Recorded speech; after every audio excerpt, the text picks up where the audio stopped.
Academy अरण्य गुरुकुलम की online classes में आप सभी का हार्दिक स्वागत करता हूं, जहां हम भारतीय संविधान पर विस्तृत चर्चा कर रहे हैं। पिछली कक्षाओं में हमने भाग 5 संघ सरकार के अधीन 3 प्रमुख अंगों भारत की कार्यपालिका, व्यवस्थापिका एवं न्यायपालिका का अध्ययन शुरू किया था, जिसमें कार्यपालिका के अध्ययन के पश्चात हमने संसद की बात आरंभ की थी कि संसद में किन बातों का वर्णन है, जिसके अंतर्गत हमने लोकसभा को विस्तृत रूप से पढ़ना आरंभ किया था। आज की क्लास में हम लोकसभा के साथ साथ राज्यसभा का भी परिचय देखेंगे, उसे भी विस्तृत रूप से जानेंगे उन्हीं बिंदुओं के आधार पे जिनमें हमने लोकसभा का अध्ययन किया। तो आइए आज की क्लास शुरू करते हैं। लोकसभा के बारे में हमने पिछली कक्षा में पूर्ण रूप से पढ़ा था कि इसके सदस्यों का निर्वाचन कैसे होता है, इसका कार्यकाल क्या है, सदस्यों की अर्हताएं क्या होती है, निर्भरताएं क्या होती हैं, उनकी कुछ विशेष अधिकार क्या होते हैं तथा लोकसभा के पदाधिकारियों के बारे में भी हमने चर्चा की थी। कुछ बिंदु बचे हैं जिन्हें आज हम देखते हैं। लास्ट में हमने देखा था कि लोकसभा के अध्यक्ष के पास बहुत सारी शक्तियां व दायित्व होता है। उसी के साथ एक और पद है प्रोटेम स्पीकर या सामयिक अध्यक्ष का। हम जानते हैं कि अध्यक्ष लोकसभा के जीवन काल तक अध्यक्ष बने रहता है तथा उपाध्यक्ष का भी पद उसी के साथ कंटिन्यू रहता है जब तक लोकसभा का कार्यकाल है। सामान्य रूप से लोकसभा के भंग होने के पश्चात, चाहे वह पहले भंग हो जाए या अपना कार्यकाल पूर्ण होकर भंग हो, ये अपने पद पे बने रहते हैं। कब तक? जब तक नई लोकसभा का गठन न हो जाए, अर्थात जिस दिन नई लोकसभा का गठन होता है उसके ठीक पहले इनका कार्यकाल समाप्त हो जाता है। इसलिए इनका पद समाप्त हो गया, इसलिए अध्यक्ष का पद रिक्त हो जाता है। इस समय राष्ट्रपति सदन के सामान्यतः वरिष्ठ सदस्य को सामयिक अध्यक्ष या प्रोटेम स्पीकर के रूप में नियुक्त करते हैं। इसका कार्य क्या होता है? तो इसके 2 कार्य होते हैं कि यह संसद के सभी सदस्यों को शपथ दिलाता है तथा पूर्णकालिक अध्यक्ष के चुनाव के लिए मदद करता है, उसके चुनाव की अध्यक्षता करता है। एक महत्वपूर्ण बात यह है कि ये प्रोटेम स्पीकर सभी सदस्यों को शपथ दिलाएगा सदन के अंदर। तो यह कब शपथ लेता है? तो संविधान कहता है राष्ट्रपति इसे अपने पास बुलाकर शपथ दिलाता है तथा यह अधिकार देता है कि यह सदन में जाकर सभी व्यक्तियों को शपथ दिलाए। व्यवहार में इसके पास वे सभी शक्तियां, दायित्व तथा अधिकार होते हैं जो एक सामान्यतः लोकसभा अध्यक्ष के पास होता है।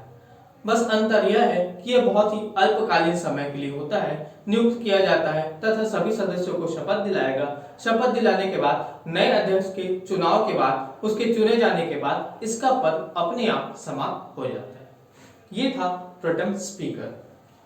अब हम देखते हैं कि लोकसभा में का एक विशेष गुण है, एक विशेष लक्षण है कि लोकसभा को ही राष्ट्रपति के द्वारा विघटित किया जाता है, अर्थात उसे समय से पूर्व भी भंग किया जा सकता है तथा कभी कभी उसके समय को आपातकाल के बाद भी बढ़ाया जा सकता है। हम यह देखेंगे कि समय से पूर्व यदि लोकसभा विघटित हो या अपना कार्यकाल पूर्ण करके विघटित हो तो उसके अंदर चल रही कार्यवाहियों में, अर्थात विधेयकों पर क्या प्रभाव पड़ता है, उसकी कार्यवाही संचालनों में क्या इफेक्ट आता है, जिसे हम बिंदुवार समझेंगे। सबसे पहले विघटन के कारण। तो लोकसभा का विघटन 2 कारणों से होता है। पहला है अपना कार्यकाल पूर्ण कर ले, सामान्यतः 5 वर्ष अपनी बैठक से पूर्ण कर ले तो समाप्त हो जाएगी, या फिर यदि हमने आपातकाल के समय में उसके कार्यकाल को बढ़ा दिया है और वह कार्यकाल भी समाप्त हो जाए। तो ये थी कार्यकाल से जुड़ी हुई अवधि के कारण इसकी समाप्ति। दूसरा है जब राष्ट्रपति इसे विघटित करे या भंग करे। तो राष्ट्रपति 2 तरीके से इसे विघटित या भंग करता है। सबसे पहला है उसकी स्वविवेकी शक्ति।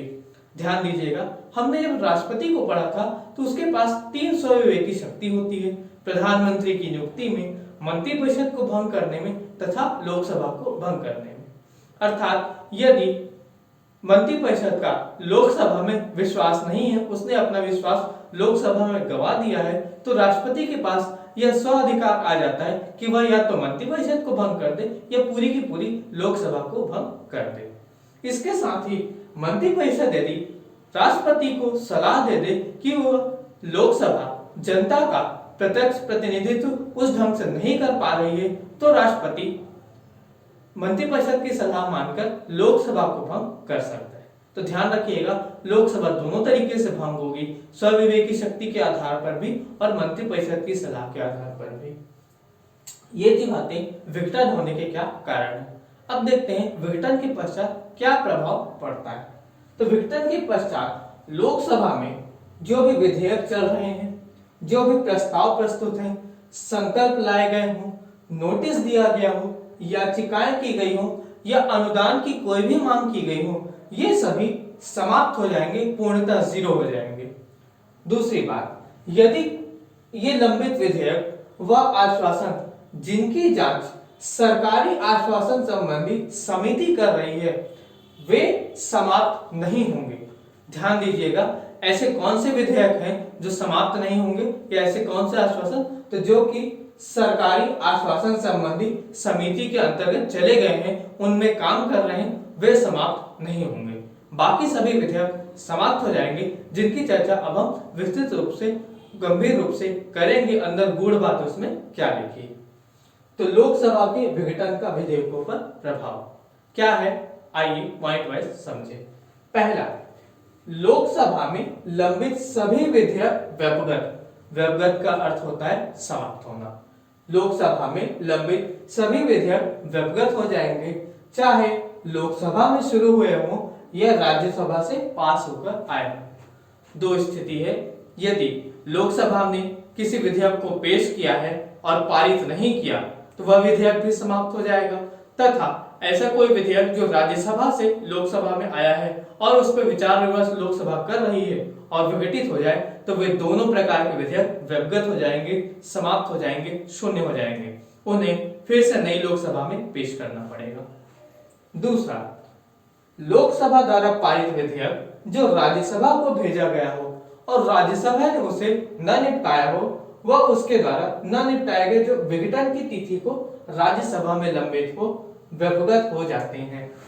अर्थात लोकसभा ने एक विधेयक पारित करके राज्यसभा को भेजा, राज्यसभा में वह विधेयक पहुंचा, लेकिन उसी समय लोकसभा विघटित हो गई, राज्यसभा इस पर विचार विमर्श नहीं कर पाई, तो वह विधेयक राज्यसभा में लटका रह गया, विचाराधीन हो गया, तो वह विधेयक व्यवगत हो जाएगा, शून्य हो जाएगा, क्योंकि ऐसी लोकसभा से आ रहा है जो कि अब विघटित हो चुकी, भंग हो चुकी, तो वह विधेयक भी भंग हो जाएगा, समाप्त हो जाएगा। अगली बात, राज्यसभा में पुनर्स्थापित विधेयक जो अभी वहीं लंबित है व्यवगत नहीं होता। एक नया शब्द और है, पुनर्स्थापित।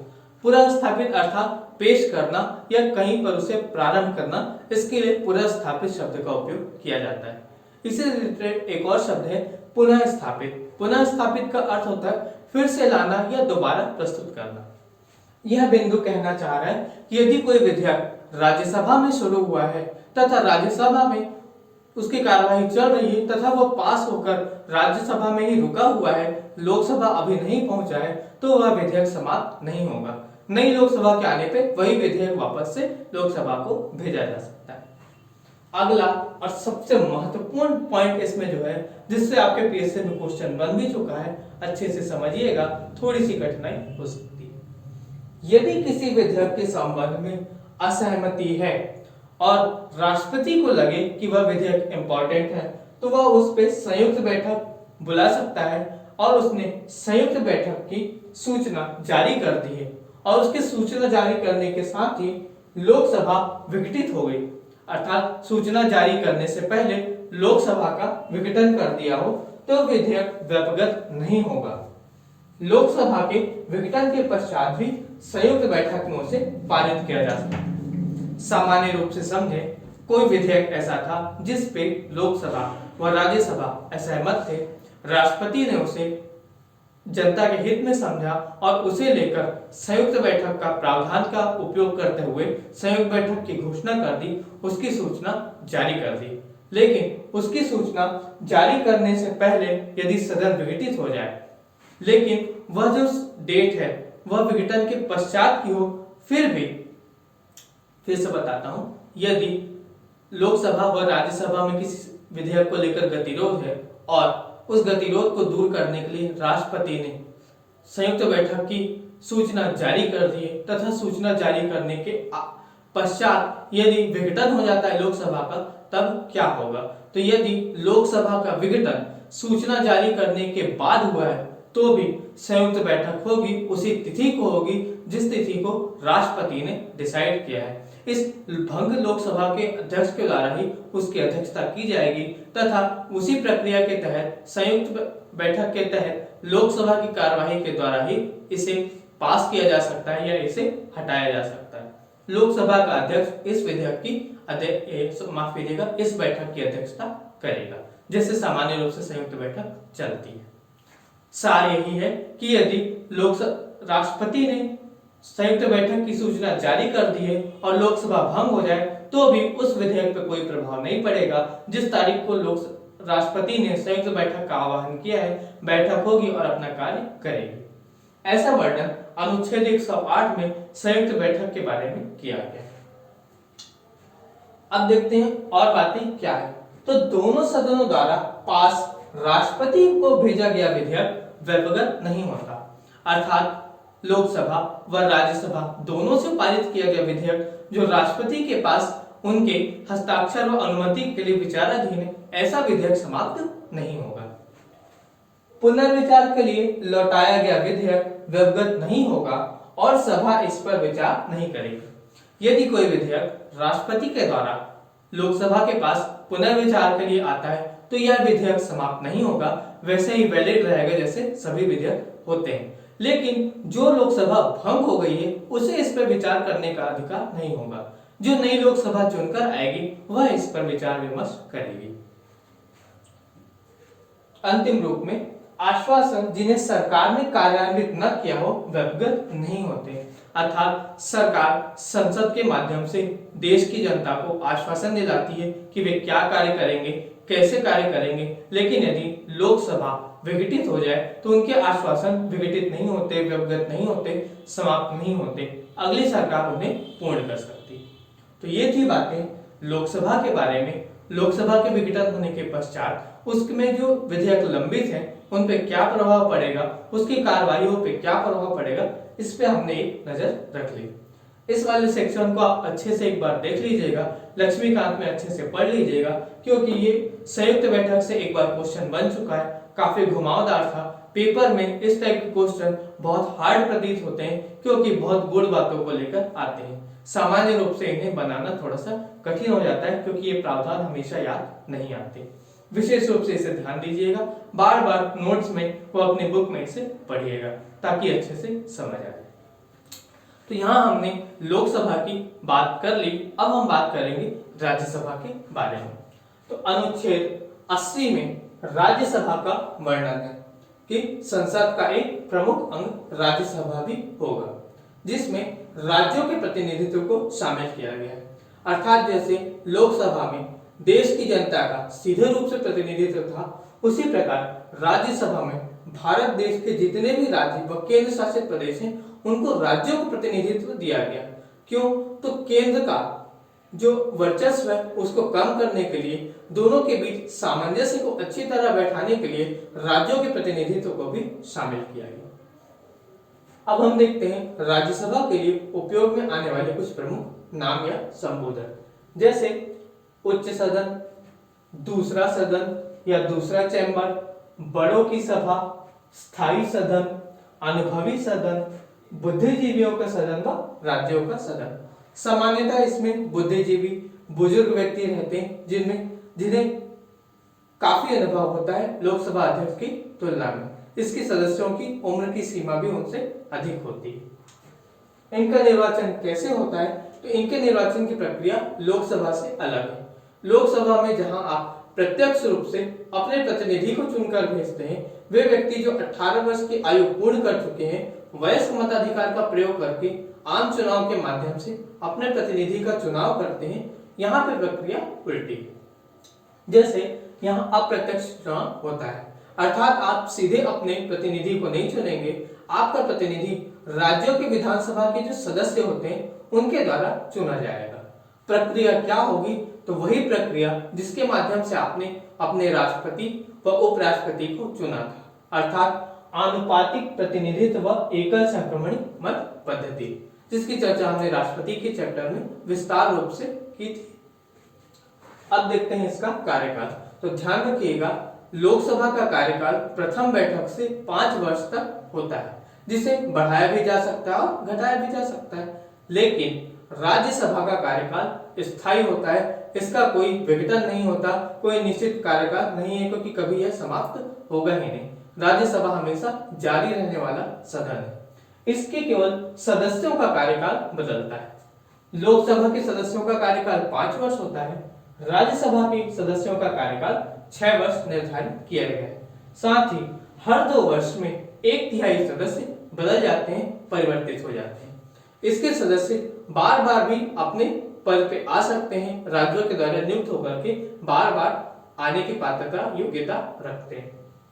अब देखते हैं इनकी शपथ। तो जिस प्रकार राष्ट्रपति के द्वारा या उसके द्वारा नियुक्त कोई व्यक्ति लोकसभा के सदस्यों को शपथ दिलाता है, उस प्रकार ये भी राष्ट्रपति के द्वारा नियुक्त व्यक्ति के द्वारा शपथ ग्रहण करते हैं। सामान्यतः राज्यसभा के सभापति या उपसभापति के समक्ष अपनी शपथ लेते हैं। मनोनयन, जिस प्रकार वहां पर आपने देखा था कि SC/ST समुदाय को आरक्षण मिला हुआ था अनुच्छेद 330 के तहत, तथा अनुच्छेद 332 में आंग्ल भारतीय समुदायों को आरक्षण दिया गया था, जिसे अब विस्तार नहीं दिया गया। उसी प्रकार यहाँ पे आरक्षण की सुविधा तो नहीं है, लेकिन मनोनयन का अधिकार राष्ट्रपति को राज्यसभा में दिया गया। किन्हें मनोनीत करेंगे? तो 12 सदस्य ऐसे जिन्हें साहित्य, कला, विज्ञान व समाज सेवा के क्षेत्र में विशेष ज्ञान व उपलब्धि प्राप्त हो। राष्ट्रपति ऐसे लोगों को मनोनीत कर सकते हैं। प्रतिनिधित्व, जिस प्रकार वहां हमने देखा था जनसंख्या के आधार पे, यहाँ पे भी कुछ बातों को देखेंगे। जैसे प्रथम 50 लाख तक यदि जनसंख्या है तो हर 10 लाख में एक प्रतिनिधि चुनकर आएगा, और इसके बाद यदि जनसंख्या बचती है राज्य की तो 20 लाख पर एक। ध्यान दीजिएगा, राज्यसभा के सदस्यों का चुनाव राज्यों के द्वारा किया जाता है, तथा राज्यों को जनसंख्या को बांटा जाएगा, तथा पूरी राज्य की जनसंख्या को पहले 50 लाख फिर उसके बाद 20-20 लाख के स्लॉट में अलग कर दिया जाएगा। प्रथम 50 लाख में हर 10 लाख में एक व्यक्ति चुना जाएगा, तथा उसके बाद जो जनसंख्या बचती है उसमें 20-20 लाख में एक व्यक्ति का चुनाव होगा। अहर्ताएं, अर्थात कौन व्यक्ति राज्यसभा का सदस्य बनने की योग्यता रखता है। तो अहर्ताएं वैसी ही है जैसा लोकसभा के सदस्य बनने की है, बस एक बात अलग है कि इसकी आयु 30 वर्ष से अधिक होनी चाहिए, साथ ही यह भारत का नागरिक हो। तीसरा था कि यह जब चुनाव में शामिल होता है तो चुनाव आयोग के द्वारा अधिकृत व्यक्ति के समक्ष शपथ लेता है कि वह संसद के सदस्य के रूप में चुना जाना चाहता है, तथा वह कोई लाभ के पद पर ना हो। निर्हरताएं वैसे ही लोकसभा के समान क्या थी? तो विकृत चित्र का ना हो, जिसे न्यायालय ने घोषित न किया हो, किसी लाभ के पद पर हो, दिवालिया हो, संसद के द्वारा बनाई गई किसी विधि के अधीन अयोग्य हो, दूसरे देश की नागरिकता ग्रहण कर लिया हो, या उस पर अपनी निष्ठा रखता हो, आदि बातें जो हमने लोकसभा की वीडियो में की थी वही इसके समान भी है। गणपूर्ति, तो गणपूर्ति सदस्यों की वह मिनिमम संख्या, वह न्यूनतम संख्या होती है जिस पे सदन की कार्यवाही चलती है। ऐसे मिनिमम सदस्य होने ही चाहिए, तभी सदन अपना कार्य करेगी, वरना सदन के अध्यक्ष या सभापति को यह अधिकार होता है कि वह गणपूर्ति के पूर्ण होते तक वेट करे, तथा यदि तब भी गणपूर्ति पूर्ण नहीं होती तो वह सदन की कार्यवाही को स्थगित कर दे। लोकसभा व राज्यसभा दोनों में यह समान होता है। दोनों के लिए कुल सदस्य संख्या का 1/10 होता है। लोकसभा के लिए 55 सदस्य हैं, जबकि राज्यसभा के लिए 25। ध्यान रखिएगा दोनों बातों को, सदन की कुल सदस्य संख्या का 1/10 तथा नंबर्स में अगर पूछे तो लोकसभा के लिए 55 व राज्यसभा के लिए 25। अगला है अधिवेशन। लोकसभा के ही समान कि वर्ष में कम से कम 2 बार इसके अधिवेशन होना चाहिए। दूसरे रूप में कहा जाए तो 2 अधिवेशनों के मध्य 6 माह से अधिक का अंतर ना हो। विशेषाधिकार व उन्मुक्तियां वैसे ही है जैसे लोकसभा के सदस्यों को प्राप्त थी। क्या थी वे विशेषाधिकार व उन्मुक्तियां? उसमें पहला था कि वे सदन में जो भी बात कहते हैं या जो भी मत देते हैं उन्हें लेकर न्यायालय में चुनौती नहीं दी जा सकती। संसद की कार्यवाही के बारे में न्यायपालिका अपनी समीक्षा नहीं कर सकती। यदि संसद का सदस्य गिरफ्तार होता है, उसकी रिहाई होती है या अन्य बातें होती हैं, तो संसद को अधिकार है कि उसे तुरंत इस बात की सूचना मिले। यदि संसद का सत्र चल रहा हो, उसके सत्र के दौरान या सत्र के 40 दिन पूर्व व 40 दिन के बाद संसद सदस्य को दीवानी मामलों में गिरफ्तार नहीं किया जाएगा, ये उसका विशेषाधिकार होता है। तीसरा था, माफ कीजिएगा, अगला था कि संसद सदस्य को जूरी मेंबर के रूप में नियुक्त नहीं किया जाएगा, तथा यदि संसदों के विशेषाधिकार और मूल अधिकार नागरिकों के में टकराव होता है तो विशेषाधिकारों को वरीयता दे दी जाएगी। ऐसी कुछ बातें हमने विशेषाधिकार अनुमतियों में देखी थी। अब देखते हैं राज्यसभा के पीठासीन अधिकारी, जिस प्रकार हमने लोकसभा के पीठासीन अधिकारी की चर्चा की थी। जिस प्रकार वहां पे लोकसभा का अध्यक्ष व उपाध्यक्ष थे, उसी प्रकार राज्यसभा में राज्यसभा के सभापति व उपसभापति 2 अधिकारी हैं। अनुच्छेद 89 बोलता है कि 2 पीठासीन अधिकारी होंगे, सभापति व उपसभापति। उपराष्ट्रपति अर्थात भारत का जो उपराष्ट्रपति है वो राज्यसभा का सभापति होगा तथा एक उपसभापति भी होगा। जब राष्ट्रपति के रूप में उपराष्ट्रपति कार्य करेगा तो वह राज्यसभा के सभापतित्व का दायित्व नहीं निभाएगा। उसकी अनुपस्थिति व उसकी पद रिक्ति दोनों स्थिति में राज्यसभा का उपसभापति सभापति के रूप में राज्यसभा की कार्यवाही का संचालन करेगा। ध्यान रखिएगा, यदि उप सभापति अर्थात उपराष्ट्रपति अनुपस्थित है या उसका पद रिक्त है, दोनों ही स्थितियों में राज्यसभा के संचालन का दायित्व राज्यसभा के उपसभापति का होगा। सभापति को पद से तभी हटाया जा सकता है जब उपराष्ट्रपति को पद से हटाया जाए। तो सामान्य सी बात है, जो सभापति है वो भारत का उपराष्ट्रपति है, उसका प्रमुख कार्य है वहां पे कि वो राज्यसभा के सभापति का ही दायित्व का निर्वाह करेगा। तो यदि सभापति को हटाना है तो आपको वही विधि का पालन करना पड़ेगा जो आपने उपराष्ट्रपति को हटाने में की। पीठासीन अधिकारी के रूप में वही शक्ति व कार्य करेगा जो लोकसभा अध्यक्ष का है, लेकिन लोकसभा अध्यक्ष की को 2 विशेष शक्तियां प्राप्त होती हैं। क्या है? तो धन विधेयक का निर्धारण व संयुक्त बैठक की अध्यक्षता। राज्यसभा का सभापति वे सभी शक्तियां, दायित्व व अधिकार रखता है जो लोकसभा के अध्यक्ष को मिली होती हैं। 2 बातें ऐसी हैं जिनमें इनमें भिन्नता है। लोकसभा का अध्यक्ष 2 शक्तियां इससे ज्यादा रखता है। पहला यह कि धन विधेयक के विषय में निर्णय करने का एकमात्र अधिकार केवल और केवल लोकसभा के अध्यक्ष को दिया गया। दूसरा, यदि संयुक्त बैठक बुलाई जाए तो उसकी अध्यक्षता लोकसभा के अध्यक्ष द्वारा ही की जाएगी। यदि वह अनुपस्थित है तो लोकसभा का उपाध्यक्ष उसकी अध्यक्षता करेगा, तथा वह भी अगर अनुपस्थित है तो राज्यसभा का उपसभापति उसकी अध्यक्षता करेगा। एवं यदि वह भी अनुपस्थित हो जाए तो संयुक्त बैठक के जो सदस्य हैं वे अपने में से ही किसी एक व्यक्ति को तत्समय अध्यक्ष नियुक्त कर लेंगे। साथ ही संयुक्त बैठक का प्रावधान लोकसभा की प्रक्रिया व नियमों के आधार पर चलता है। सदन का सदस्य नहीं है परंतु निर्णायक मत देगा। हमने यह जाना था कि उपराष्ट्रपति राज्यसभा का पदेन सभापति होता है। पदेन सभापति का ही अर्थ है कि वह राज्यसभा का सदस्य नहीं है लेकिन फिर भी उसका सभापतित्व करेगा, इसलिए उसे मतदान का अधिकार वहां पर नहीं होता। लेकिन जिस प्रकार लोकसभा का अध्यक्ष गतिरोध की स्थिति में जब किसी विधेयक पे समान वोट दोनों पक्षों में पड़ जाए, पक्ष व विपक्ष में, तो गतिरोध को दूर करने के लिए निर्णायक मत का प्रयोग करता है। उस प्रकार यही निर्णायक मत उपसभापति को भी मिला हुआ है। इसके अतिरिक्त उसे हटाने की प्रक्रिया चल रही हो तो पीठासीन अधिकारी के रूप में कार्य नहीं करेगा। सदन में उपस्थित रह सकता है, बोल सकता है, कार्यवाही में शामिल हो सकता है, लेकिन मत नहीं देगा। ध्यान से समझिएगा, वैसा ही है जैसे लोकसभा के अध्यक्ष के लिए था। यदि उसे हटाने की प्रक्रिया चल रही है तो पीठासीन अधिकारी नहीं होगा, सदन में अपने पक्ष में बोलेगा, उसकी कार्यवाही में शामिल होगा, तथा जब वोटिंग होगी तो लोकसभा का अध्यक्ष प्रारंभ में वोट देता है, ये आप ध्यान रखिएगा, क्योंकि वह लोकसभा का सदस्य है। लेकिन यहाँ पे इसकी स्थिति भिन्न है, ये अपने ऊपर चल रही हटाने की प्रक्रिया पे वोटिंग नहीं कर सकता, क्योंकि ये तो सदस्य है ही नहीं, जबकि लोकसभा का अध्यक्ष वहां का सदस्य है, इसलिए वह प्रारंभ में वोट कर सकता है। वेतन सभापति के रूप में ग्रहण करता है, जो कि भारत की संचित निधि से दिए जाते हैं। लेकिन जब वह भारत के कार्यवाहक राष्ट्रपति के रूप में कार्य करेगा तो उसे राज्यसभा के सभापति के रूप में वेतन नहीं दिया जाएगा, उसे वही वेतन भत्ते दिए जाएंगे जो भारत के राष्ट्रपति को दिए जाते हैं। ये थी बात राज्यसभा के सभापति के बारे में। अब देखते हैं राज्यसभा के उपसभापति की क्या प्रमुख प्रावधान या कुछ बातें हैं।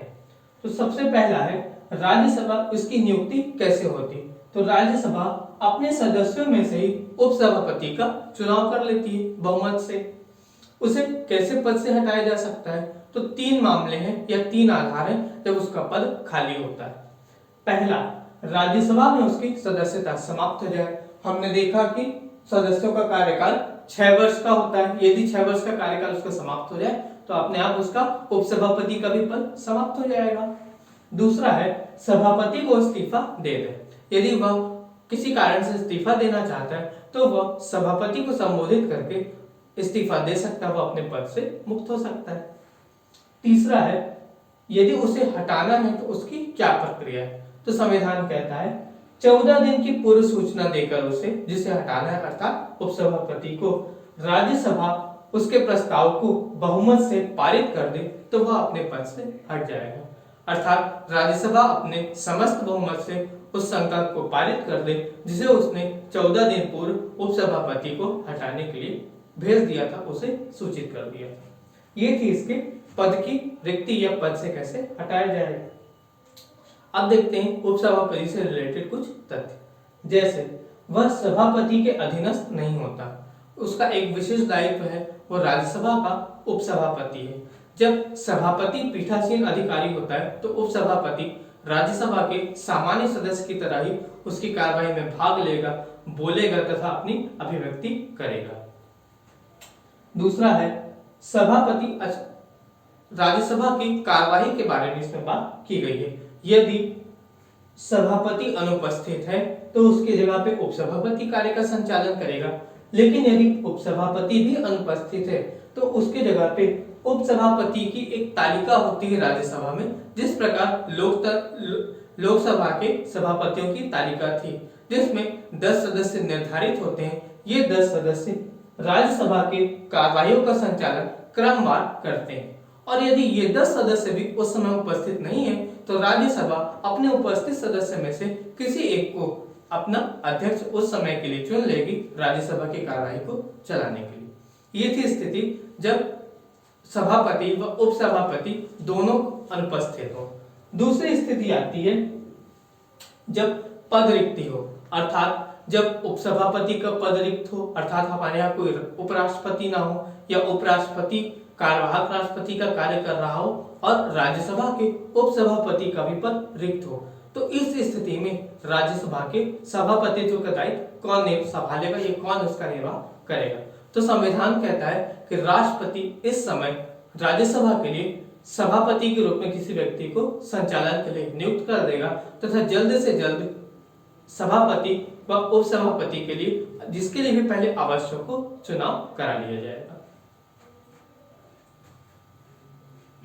ये थी बात पद रिक्ति के संदर्भ में।